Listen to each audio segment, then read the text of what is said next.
Hi friends, welcome to రామో traveller. Present వచ్చేసి మనం కడప జిల్లాలో ఉన్న ఒంటిమిట్ట కోదండరామస్వామి టెంపుల్ దగ్గర ఉన్నాం.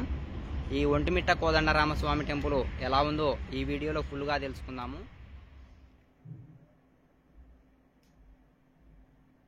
ఈ ఒంటిమిట్ట కోదండరామస్వామి టెంపుల్ వచ్చేసి ఆంధ్రప్రదేశ్ రాష్ట్రంలోని కడప జిల్లాలో ఉన్న ఒక ప్రసిద్ధి కలిగిన పుణ్యక్షేత్రం అండి. ఇది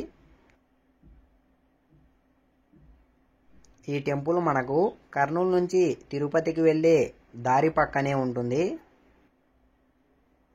ఫ్రెండ్స్, వీడియోలోకి వెళ్ళే ముందు ఒక చిన్న రిక్వెస్ట్, మా ఛానల్ని ఎవరైనా కొత్తగా చూస్తుంటే లైక్ చేసి సబ్స్క్రైబ్ చేసి మాలాంటి కొత్త యూట్యూబర్స్కి సపోర్ట్ చేయండి. పదండి వీడియోలకైతే వెళ్ళిపోదాం. ఈ టెంపుల్ని చేరుకోవడానికి మనం ఫస్ట్గా కడప డిస్టిక్ అయితే చేరుకోవాలి. కడప డిస్టిక్ నుంచి 15 కిలోమీటర్స్ దూరంలో ఈ కోదండరామస్వామి టెంపుల్ అయితే ఉంటుంది.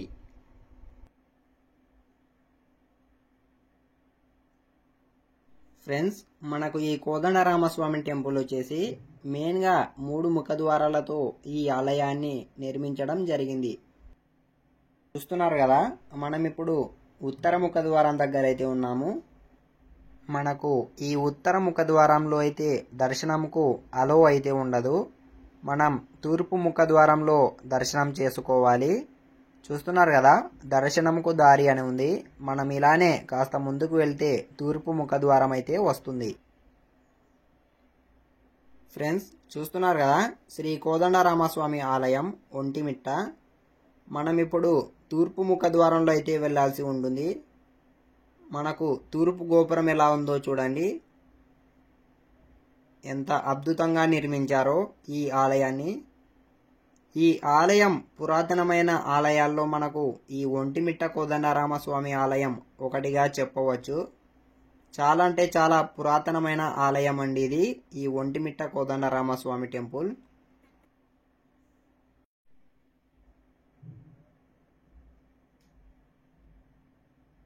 ఫ్రెండ్స్, మనం ఇప్పుడు ఆలయంలోనికి వెళ్ళి ఎలా ఉందో చూద్దాం పదండి.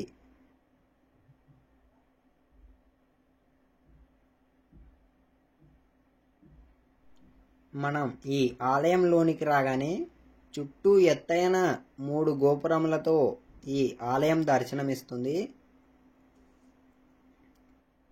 చూస్తున్నారు కదా, ఈ కోదండరాముని ఆలయం ఎలా ఉందో. చుట్టూ ఎత్తైన 3 గోపురములతో మధ్యలో గర్భగుడి అయితే కనిపిస్తుంది మనకు. చాలా అంటే చాలా ఎక్సలెంట్గా ఉంటుంది ఈ రామాలయం. ఫ్రెండ్స్, ఈ ఆలయంలో ప్రతి స్తంభం మీద, ప్రతి గోపురం మీద రకరకాల శిల్పాలను మనం చూడవచ్చు. ఒకసారి ఆ గోపురంని చూడండి, ఎంత అద్భుతంగా నిర్మించారో. చాలా అంటే చాలా పురాతనమైనదండి ఇది. దాదాపుగా 100-150 సంవత్సరాల క్రితం ఈ ఆలయాన్ని నిర్మించారనుకుంటా. చూస్తున్నారు కదా, ఈ ఆలయం ఎలా ఉందో, కోదండరామస్వామి ఆలయం.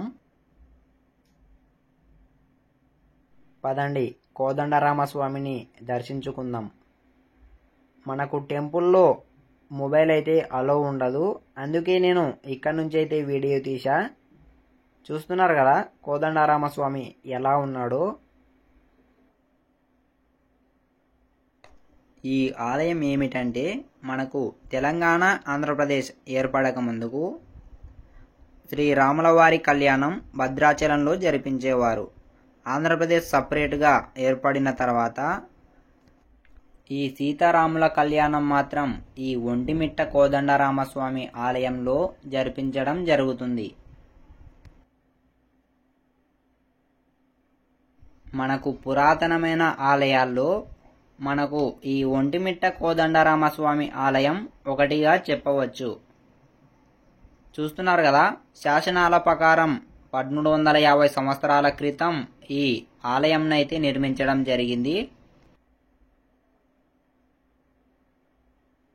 ఈ ఒంటిమిట్ట కోదండరామస్వామి టెంపుల్లో శ్రీ సీతారామ లక్ష్మణుల విగ్రహాలు ఏకశిలగా కలిగి ఉంటాయి. అందువల్ల ఈ ఆలయానికి ఏకశిల నగరం అని కూడా పిలుస్తారు.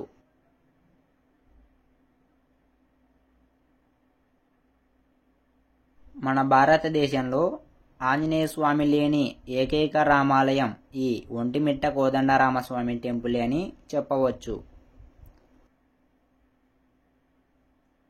ఎందుకంటే పూర్వంలో రాముడు ఈ ప్రాంతానికి రావడం జరిగిందట. రాముడు ఇక్కడికి వచ్చిన కాలంలో రాముడిని ఆంజనేయ స్వామి ఇంకా కలవలేదంట. అంటే అప్పుడు రాముడికి ఆంజనేయ స్వామికి అసలు సంబంధమే లేదు. అప్పుడు ఎవరికి ఎవరో తెలియదు. ఈ ప్రాంతానికి వచ్చిన టైంలో రాముడు, సీతాదేవి, లక్ష్మణుడు ఈ ముగ్గురు మాత్రమే ఉన్నారంట. అందువలన ఈ ప్రాంతంలో ఈ ముగ్గురి విగ్రహములు మాత్రమే నిర్మించారు.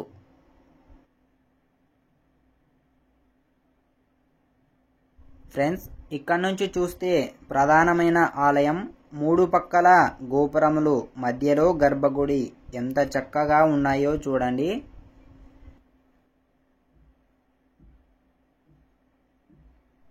పురాతన కాలంలో శిల్పుల యొక్క గొప్ప నైపుణ్యాలని మనం ఇప్పటికీ ఇక్కడ ఈ టెంపుల్లో చూడవచ్చు.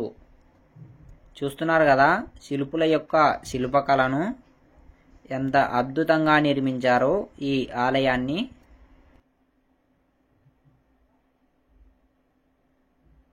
మనకు ఏ టెంపుల్లో అయినా సీతారాముల వారి కళ్యాణము పొద్దున మాత్రమే జరుగుతుంది.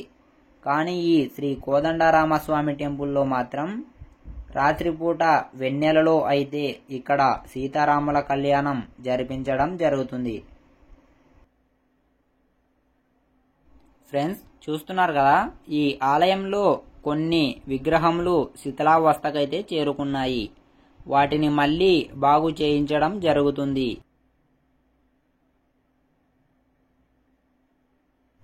ఫ్రెండ్స్, ఈ కోదండరామస్వామి ఆలయంలో సీతారామ లక్ష్మణుల విగ్రహములు ఒకటే రాతి మీద చెక్కడం జరిగింది.